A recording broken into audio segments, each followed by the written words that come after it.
our broadcast this morning, and once again, it is a big talking point in South Africa. We are talking about Sahuk. We are talking about the planned protest action that is taking place today, the tomorrow Sahuk, the change in constitution from regulator to operator. Now, we know that the former ambassador, Ebrahim Rasool, led a ministerial committee on the efficient management of Hajj, and this morning, we are fortunate that we are able to get the former ambassador, whom I'm sure is following developments playing out in the Hajj landscape in South Africa. There's just so much talk, there's so much debate, there's so much discussion that is taking place. But also central to this entire discussion has been question marks relating to the ministerial committee and also the CRL commission. Former Ambassador Ibrahim Rasool, Assalamu alaikum wa rahmatullahi wa barakatuh. Jummah Mubarak to you. And as always, an absolute pleasure having you with us. Wa alaikum assalam wa rahmatullahi wa barakatuh to you and your listeners. And thank you very much for having me on this program. Yes, I just need your initial thoughts because I'm sure you are following developments in South Africa at this point in time. There's just so much discussion, there is so much debate, the changing regulations from the Kingdom of Saudi Arabia, and at the same time, Sahuk central to this. And again, the whole thought about changing rules, changing constitutions, moving from regulator to operator. Just how much have you been kept in the loop with these developments, with these latest developments? No, thank you very much, Inayat. I want to say that my initial thoughts are formed by the fact that of disappointment on the one hand, that the momentum that had been created under Minister Naledi Pandor as the then Minister of International Relations, who constituted this ministerial committee, who did a lot of work. We handed the report before the election, and that more than a year has passed without this report having been given the kind of attention that it is needed. I think, secondly, I'm familiar with the report because what I tried to do to bring it to the attention to government was to then spend the month of June this year to write an executive summary to make it simpler for government to understand it, because I knew that the passing of time would create a crisis that I think we are now beginning to face. And then I think I'm also very disappointed at the way in which I've seen the videos that Sahuk has distributed that effectively eliminates operators, that effectively makes them the be-all and end-all of the Hajj process. And in the last 2 days, I have spoken to both DIRCO as well as the Commission for Culture, Religion and Linguistics in order to see whether we can slow down this process by meeting our obligations, but not to let this crisis go, because where this crisis is and where Sahuk is taking this crisis is in a path that is not the preferred path of the Commission's recommendations. Yes, I think what you are saying is absolutely important and absolutely crucial to what is playing out. And I can understand why your disappointment, because a lot of time, a lot of effort had gone into compiling this report. A lot of money was spent as well. And also, we owe it to the Ummah, we owe it to the taxpayer as well, because this was a government driven initiative. And when you say the disappointment on the part of the former minister, Dr. Naledi Pandor, earlier on I spoke to Mufti Ebrahim Smith. He met with her during the week. She expressed her disappointment. So it is disappointment all around. And I'm not too sure whether at this point in time you are able to unpack, anything regarding the investigation or findings or even recommendations that were made, former ambassador. Look, if I can, I want to say that when we met with the Saudi Hajj ministry, we met with the minister, we met with the deputy minister, the director general, the Muassasa organizations, etc., etc. And that was 2023 during the Hajj. And they had shifted, for example, Europe and North America to the Nusuk system, the online system.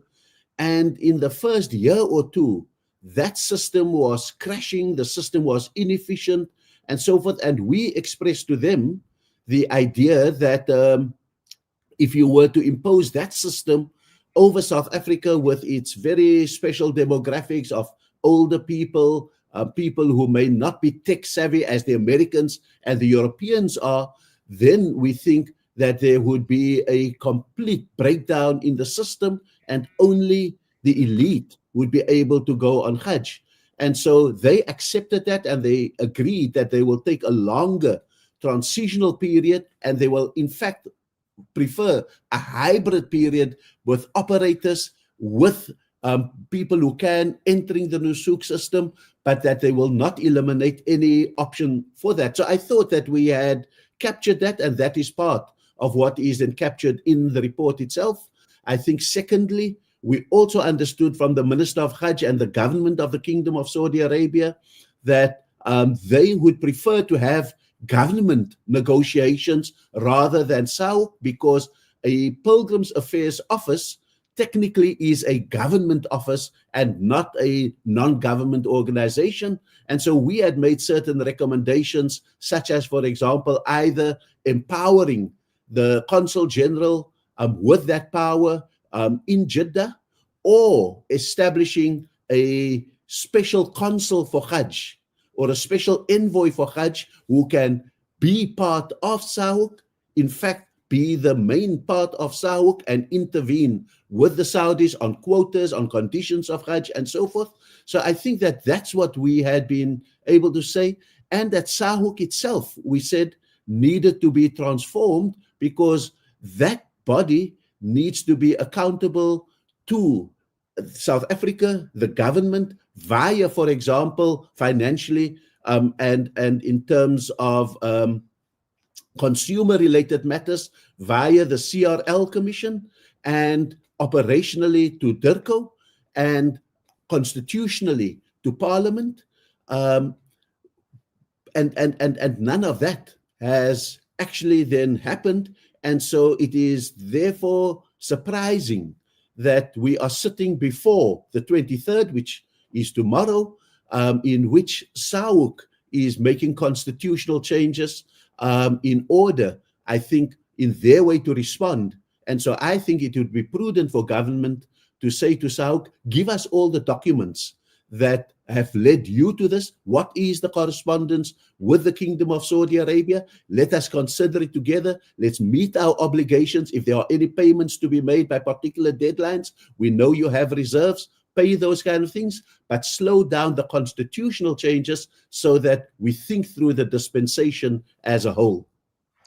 Yes, I think what you are saying is absolutely important, critical, because on the one hand, when one looks at the status of SAUC as it stands right now, it's a non-profit organization, Section 21 company, but assuming a statutory role.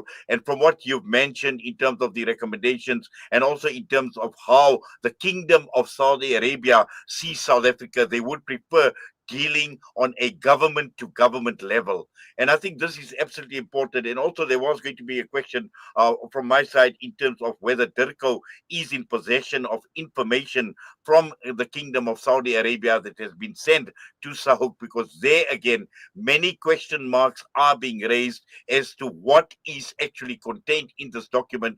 Besides SAUC at this point in time, nobody else has sight to this document. And I think it's absolutely important. It's crucial because what I've also seen is I've seen criticism leveled against DIRCO and the CRL Commission as being complicit with SAUC in managing this. Now, whether that is true or not, I can't comment, but there has been a press release to that effect. I don't know what information DIRCO has, and so my suggestion that DIRCO should ask SAUC for all the information they have and the correspondence with the Kingdom of Saudi Arabia is based on the fact that maybe DIRCO does not have it, and maybe they should get it, and maybe they should engage with SAUC and the CRL in order to work out how we collectively respond to that, and not just how SAUC unilaterally responds to it, because the unilateral response that says there's no more role for operators, you can help us register them, you can, but there's no place for you to book accommodation, flights, all of those kind of things. I think that has implications for jobs, that has implications for choice, that has implications for the competition to reduce prices, because we were particularly worried as a committee that investigated the Hajj and Umrah about the rising costs of Hajj. And we were also a little bit concerned that it was being justified that Hajj is seen much more as a fard kifaya. If some do it, not everyone does it. But a fard kifaya does not operate on the basis that if the rich does it, then the poor is absolved. And I think that those are the very important questions that I think we may need to be asking about this. And so I think the conversations with DIRCO, with the CRL, has to be about how do we slow down, how do we arrive at the collective decision, and how do we blend the new regulations from the Kingdom of Saudi Arabia with the recommendations that are within the report of the committee. Yes, in fact, I'm seeing some comments come through, and this has come through from Shamima Dolly, Advocate Shamima Dolly, saying, Assalamu alaikum. Brother Ibrahim is really sad that DIRCO, despite several requests, failed to put this report in the public space. Both Sister Naledi and Ibrahim have done what you were to do in your period. DIRCO and CRL has given no urgency since the report was handed over, and Sahuk is providing their own interpretation and objections. Sauk is attempting to bulldoze forward with no respect to the government. And she also wants to know, what's your opinion on the change of the constitution by Sauk tomorrow, and what validity will these changes have? I don't know what constitutional amendments Sahuk is thinking about, but I do think that it is premature for Sahuk to transform itself if all the indications out in the public has an element of truth. It is premature for Sahuk to have sent out messages that basically say to operators, there's no role for you, and that we will be able to do all of those kind of things, because in fact, the report that we handed to DIRCO has a very important component that says we don't need fewer operators, because fewer operators create a monopoly, whereas because the operators had been reduced from almost 40 down to 6. And it is in those 6 that I think we have seen prices rise, because collusion comes more easily to fewer people than it comes to many. And therefore, we were saying, let's use, for example, some of the Southeast Asian models that say no operator can have more than X number of travelers or hujaj, meaning in the case of Malaysia even says less than 100, others say 300, others say 500. I think what we need to say is that if we divide our current quota of about 2,500 to 3,000 people, and we say, let's get more operators to drive down the price, that is better. And so we didn't say eliminate operators, we said multiply operators, and then Sauk's role is very important in terms of due diligence to weed out the corrupt and the inefficient, to be able to say, let us make sure that they fulfill their functions, and let that be done with the CRL, who acts not as a religious authority, but as a regulatory entity over the consumer rights of the Hujaj. Yes, and I think just finally, I think one of the other comments that have come through is concerns that have been raised by the Kingdom of Saudi of Arabia and the ministry has provided 3 options. Yet Sauk is withholding information and pushing one agenda. And you spoke about monopolies as well, to eliminate monopolies. And this is how it's actually being seen, allegedly, to further monopolize the industry by changing the constitution. I must say that that's the only thoughts that come out. I can read it into the little videos that Sahuk is putting out, that removes the role of operators, and basically then in the name of it all being done in the kingdom. I do understand that the kingdom has its own imperatives, but I do think that we were able to negotiate a transitional period with the kingdom, and I think we must get DIRCO, the CRL, SAHUK, and other institutions of Hajj to come together and to work out how can we create a transitional period so that we don't have an unintended consequence that indeed SAHUK becomes regulator and operator, because that is not the intention of this body. It was not the intention 30 years ago when we formed SAHUK. SAHUK was brought in order to remove problems from Hajj and not to become the alternative Hajj entity in South Africa.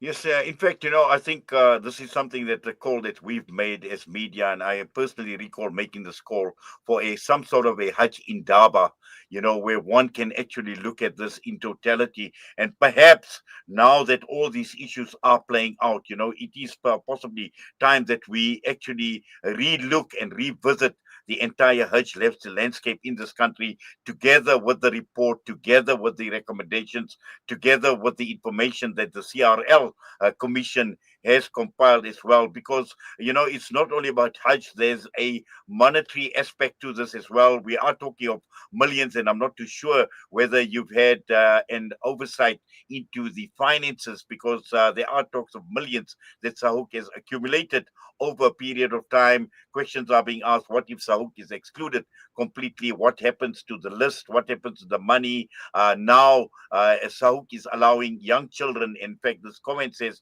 allowing babies to be registered for Hajj now already as well, and there is absolutely no oversight on Sahuk at this point in time. So these are absolutely important. These are critical questions that are being asked, former ambassador.